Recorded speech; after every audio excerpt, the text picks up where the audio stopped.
மத்திய வெளியுறவுத்துறை அமைச்சருடன் தமிழக மீனவ பிரதிநிதிகள் சந்தித்து ஆலோசனையில் ஈடுபட்டிருக்கிறார்கள். தமிழக பாஜக தலைவர் அண்ணாமலையும் இந்த கூட்டத்தில் பங்கேற்றிருக்கிறார். விவரங்களுடன் செய்தியாளர் சுசித்ரா இணைந்திருக்கிறார். சுசித்ரா, இந்த ஆலோசனை கூட்டத்தில் என்ன முக்கியமான விஷயங்கள் குறித்து எடுத்துரைக்கப்படுகிறது?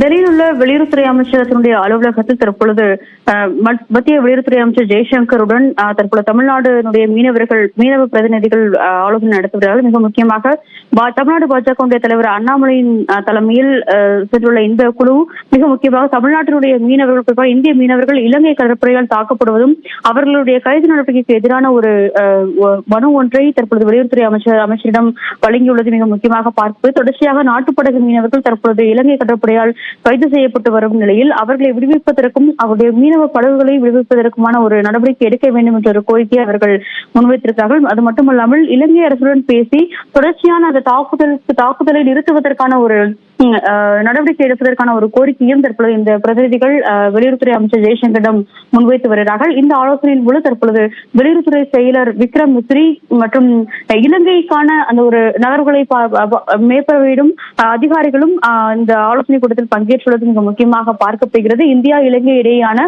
அந்த ஒரு ஒருமித்த செயல்பாட்டு குழுவினுடைய கூட்டத்தை விரைவில் கூட்ட வேண்டும் என்ற ஒரு கோரிக்கையும் இந்த குழுவின் சார்பாக முன்வைக்க வருவது மிக முக்கியமாக பார்க்கப்படுகிறது. கடந்த ஒரு சில வாரங்களிலே சுமார் 100க்கும் அதிகமான மீனவர்கள் கைது செய்யப்பட்டு அது மட்டுமல்லாமல் அவருடைய நாட்டு படகுகள் குறிப்பாக கைது செய்யப்பட்டுள்ளதாகவும் அதை விடுவிப்பதற்கான நடவடிக்கை எடுக்க வேண்டும் என்ற ஒரு கோரிக்கையை தான் இன்றைய இந்த கூட்டத்தின் பொழுது அவர்கள் வலியுறுத்தியுள்ளது மிக முக்கியமாக பார்க்கப்படுகிறது. விவரங்களுக்கு நன்றி.